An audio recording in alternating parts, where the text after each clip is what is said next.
No matter what people perceive of me, I always shine through at the end of the day. So I've had a lot of people try to tear me down, but I'm here. And I've always been myself, and I've always wanted that, and I've been graceful, and I've tried to handle myself with as much class, and it's only because I know how hard I work, and I'm not gonna let any of that get to me. Kung tatanawin ng pupuntahan, parang malayo ka pa. Kung lilingunin ng pinanggalingan, malayo ka na.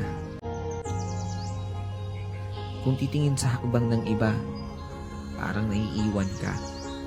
Pero kung sarili ang bibigyang pansin, aba, umuusad ka. Maaaring pagtagpuin tayo sa ilang bahagi ng paglalakbay. Pero ang totoo, kahit kailan, hindi naman talaga tayo magsasabay-sabay. Magkaiba ang panahon, magkaiba ang daan, magkaiba ang oras, magkaiba ang bilis. Minsan, nakadepende kung saan nakabaling ang paningin.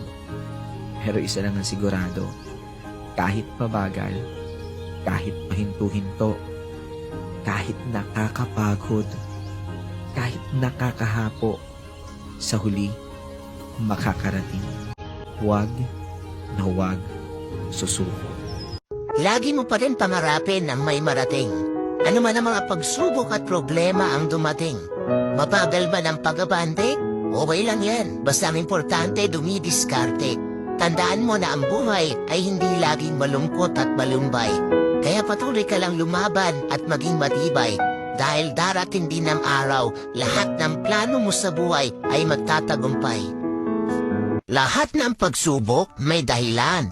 Lahat ng paghihirap may katapusan. Lahat ng problema may solusyon. Lahat ng pagbagsak may pagbangon. Wala tayong hindi kayang lampasan at pagtagumpayan kapag Diyos ang ating maging sandat. Alam mo, kung may naiinggit sa'yo, hayaan mo. Kung may naninira sa'yo, huwag mong pansinin. At kung minamaliit ka, huwag mong patulan. Hanggang dyan lang naman ang kaya nilang gawin sa'yo. Kaya ikaw, mag-focus ka lang sa goal mo. At kapag nakuha mo na yung mga pangarap mo, be humble. Balang araw magkikita ulit kayo. Malayo na narating mo. Samantalang siya, nandun.